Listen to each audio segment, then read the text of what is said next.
Olá, tudo bem? Estamos aqui para o nosso terceiro vídeo e conforme a gente vai fazendo um vídeo ou outro aqui, a gente vai melhorando, né, a questão do áudio, etc e tal, até a questão da nossa naturalidade, né? O primeiro vídeo eu estava muito nervoso, foi meu primeiro vídeo metendo as caras aqui na internet. No segundo eu já estava um pouquinho mais calmo e eu acho que agora eu estou mais tranquilo para fazer isso aqui. Então vamos seguindo que tem muita coisa legal para a gente falar aqui ainda. Hoje eu trouxe aqui dados sobre a educação em Singapura para a gente fazer um comparativo. Em Singapura, existem algumas escolas, não são todas, mas existem algumas escolas que trabalham com projetos bem interessantes na área de tecnologia. Não preciso dizer que tecnologia é algo importante no mundo de hoje. Eu vou fazer um vídeo depois especial falando só sobre a importância da tecnologia nos dias de hoje. Nessas escolas de Singapura, são chamadas escolas tecnológicas, o aluno, dentro da grade curricular dele, aprende a programar drones, aprende a programar jogos de videogame, robôs, com naturalidade, dentro da grade curricular, tá? Eu não estou falando de matérias extracurriculares, projetos fora da grade curricular, não. É dentro da grade curricular. Então você vai ter alunos de 3 anos de idade aprendendo já o pensamento, o raciocínio computacional. Cara, é claro que a criança não vai aprender a programar, a digitar lá. Não sabe nem ler e escrever ainda. Mas vai aprender o raciocínio que leva à programação. Alguns especialistas aqui no Brasil chamam isso de pensamento algorítmico. É algo importante, a gente vai falar disso depois. Então você tem casos interessantíssimos de alunos de 11 anos que já conseguem produzir seus próprios jogos de videogame. O cara fica 4 anos aprendendo a programar e com 11 anos de idade ele já montou o jogo de videogame dele. E aí ele pega garrinhas jacaré, né, daquelas de eletrônica, vai pluga numa banana, numa fruta, liga no computador e ele usa a banana como joystick. E aí você vai entrevistar o aluno, você pergunta a ele, pô, cara, por que tu usou a banana? Ah, porque é mais divertido. Tem noção? É uma escola em que a gente está desenvolvendo a genialidade dos alunos. Eles desenvolvem aquilo que nós chamamos na educação de computational thinking. Nomes complicados, né? Pensamento computacional, aquilo que eu falei ainda agora. Nessas escolas, os alunos com 6 anos de idade sabem usar o Scratch, que é uma plataforma de programação do MIT, nos Estados Unidos. Eles conseguem fazer drones voar, fazem pianos no chão, pode ser tecla de papelão com eletrodos, eles vão clicando lá e vão tocando notas musicais. E eu estou falando, gente, de trabalhos tecnológicos concebidos por crianças de 10 a 12 anos. São as chamadas Smart Schools. Uma Smart School é uma escola inteligente, uma escola de inteligência. Você está preocupado em desenvolver o raciocínio lógico e a inteligência daquele aluno. E não que ele fique decorando informação que está nos livros textos. Não é isso. Ó, faz uma ligação novamente com aquela educação finlandesa. Existem projetos lá, chamados de projetos Playmakers, onde crianças de 3 anos de idade, como eu citei, eles aprendem linguagem de código de computador. Volto a dizer, não é que ele vai digitar, ele vai aprender o pensamento algorítmico, ou seja, como que um algoritmo funciona. Para você entender como funciona, seria mais ou menos o seguinte, é você criar uma espécie de instrução para executar uma função.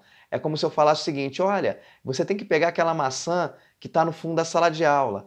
Cria as instruções. E o aluno vai pegar no papel e vai dizer assim, olha, dê 3 passos para frente, vire à sua direita, dê mais 2 passos, vire à sua esquerda, dê mais 3 passos, agache com as suas pernas, estenda o seu braço direito, feche a mão com forma de pinça, levante a maçã e coma, por exemplo. Ou seja, parece bobeira, mas quando o aluno está pensando a desenvolver esse conjunto de instruções para alcançar a maçã e comer, estou criando aqui na minha cabeça agora essa situação. O aluno está desenvolvendo justamente o pensamento algorítmico, que é o necessário para criar um algoritmo de computador. Aí você vai utilizar a linguagem de programação para pedir para o computador executar determinadas funções. Mas esse raciocínio de como fazer essa programação já está sendo desenvolvido lá atrás com 3 anos de idade. Então você imagina que esse aluno, quando chegar à sua adolescência, o quão hábil ele será em tecnologia. É importante ressaltar que essas escolas utilizam tecnologia de forma ativa e não passiva. O que é utilizar de forma passiva? É o que as escolas fazem hoje no Brasil. É dar um tablet na mão do aluno, é dar uma sala cheia de computadores só para o aluno usar. Isso é uso passivo. Essa não é a ideia. Usar passivamente a gente usa em casa. Eu uso o meu smartphone no cotidiano. A ideia é o aluno aprender a usar de forma ativa. É usar aquilo para mudar a vida dele e mudar a sociedade. A tecnologia é usada como uma ferramenta para ele desenvolver outras questões. Ela não é a finalidade. Você não vai pegar a tecnologia para dizer que o aluno está usando a tecnologia.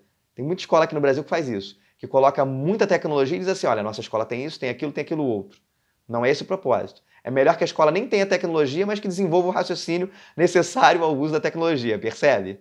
A ideia é que o aluno aprenda que ele é capaz de criar algo novo, algo diferente, algo de relevância, sozinho.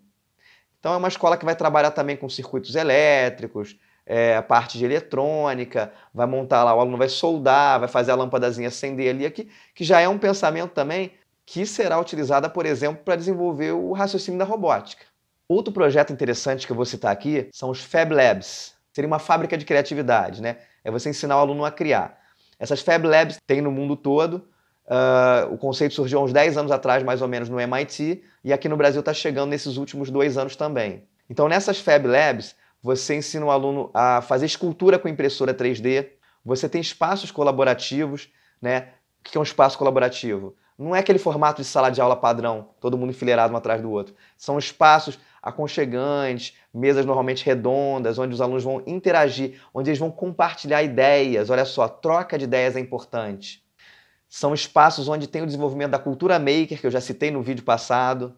E nesse espaço você usa todo tipo de tecnologia. Você vai ter, por exemplo, cortadores a laser, plotters, máquinas de corte, máquinas de modelagem guiadas por computador, desenho digital, CAD, AutoCAD, para quem trabalhou com isso em engenharia sabe o que eu estou falando, equipamentos de robótica e eletrônica, kits de eletrônica e robótica, ferramentas para marcenaria e mecânica, como eu falei da cultura maker, ou seja, todo o aparato que o aluno precisa para desenvolver as competências dele. Então perceba que aqui a tecnologia ela não é uma finalidade, ela é uma ferramenta para desenvolver a criatividade e a inteligência, que é a verdadeira finalidade dessas escolas, desses Fab Labs. Uma outra curiosidade é que nesses Fab Labs você não tem um público formatado por idade, você tem uma mescla de gerações ali.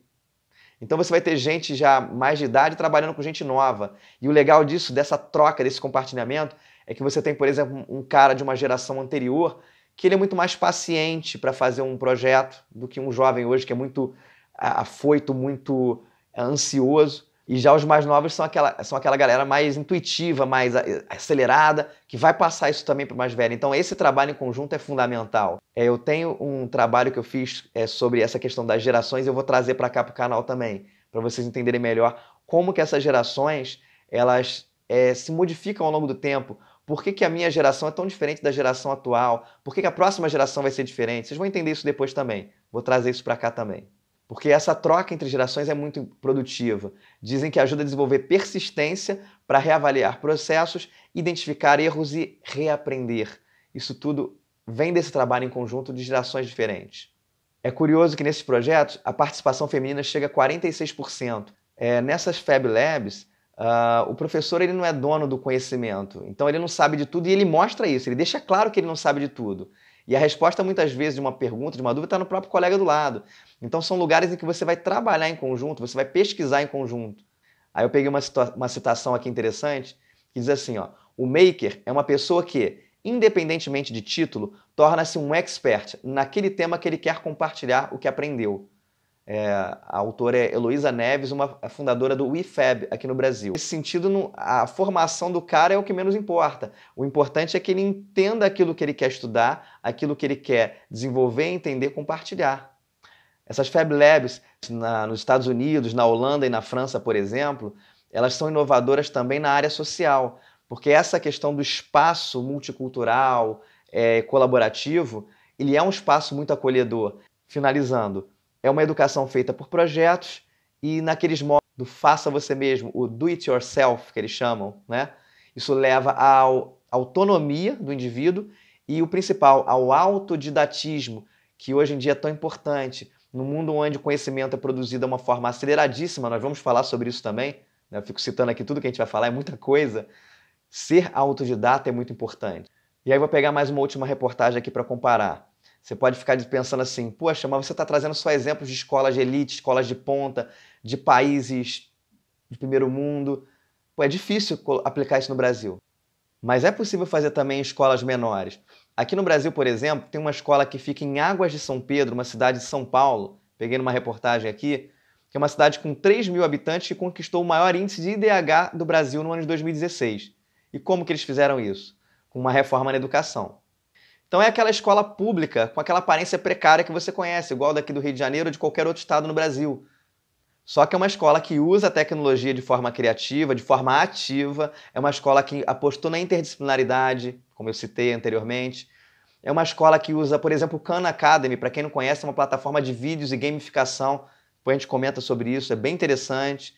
É uma escola que oferece uma aprendizagem leve e divertida, sem pressão e sem repressão, similar ao que a Holanda, não, desculpa, ao que a Finlândia se propôs. É uma escola que, na contramão do que é feito, por exemplo, aqui no Rio de Janeiro, que proibiu tecnologia em sala de aula, que o aluno fica o tempo todo no smartphone e a gente proíbe. Lá eles usam o smartphone dentro da sala de aula como ferramenta de pesquisa, ensina o aluno a usar aquilo de forma criativa. É uma escola, por exemplo, que tem apelo também para o meio ambiente, tem um horto lá dentro, mas que as árvores têm QR Code, cara, assim, associado para o aluno usar o celular, o smartphone para entender mais sobre aqueles vegetais. As aulas lá são em período integral. De manhã você tem um currículo padrão com todas as disciplinas que o MEC solicita que as escolas tenham aqui no Brasil, mas à tarde você tem um currículo diferenciado e muito rico. Você vai ter aulas de línguas, de artes marciais, de dança, pilates, futebol, robótica, culinária, o que quiser.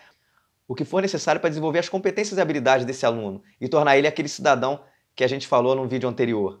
Então, assim, você vai ver que, por exemplo, a própria cidade adotou esse sistema como prioridade.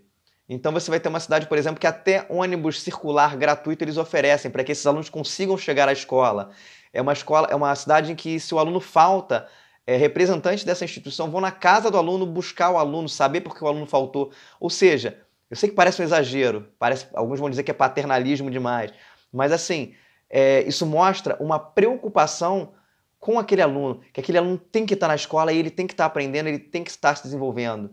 O resultado é que essa cidade, a partir desse sistema educacional, conseguiu atingir o maior índice de DH em 2016. Então isso pode não ser prova de que funciona, mas é uma pista muito interessante de que funciona. E é um modelo muito similar ao modelo finlandês que eu citei mais uma vez. Eles trabalham, por exemplo, com aprendizagem por projetos, como a Finlândia faz, né? Estudo de fenômenos, etc. e tal. O analfabetismo nesse município é zero, zeraram o analfabetismo por causa desse investimento na educação, e é uma escola que está aberta à comunidade fora do horário escolar. Ou seja, além de estar desenvolvendo o aluno ali dentro, ela convida qualquer um da sociedade a participar dos projetos, das atividades lá dentro. Então é uma escola que está preocupada em desenvolver aquela comunidade, aquela sociedade, e não só formar alguém para passar num vestibular. Percebe a diferença? Então eu vou encerrar por aqui o terceiro vídeo, porque eu não quero fazer vídeos muito longos, eu quero fazer vídeos assim em torno de 10 minutos no máximo. Eu tenho muita coisa para falar, mas eu não quero saturar. Então, se você está achando interessante esse projeto, mais uma vez, olha eu aqui dando uma de youtuber, clica aí, dá um like, assina o nosso canal para acompanhar os próximos vídeos, clica no sininho aí que você vai saber das atualizações quando sair um vídeo novo e vamos nessa!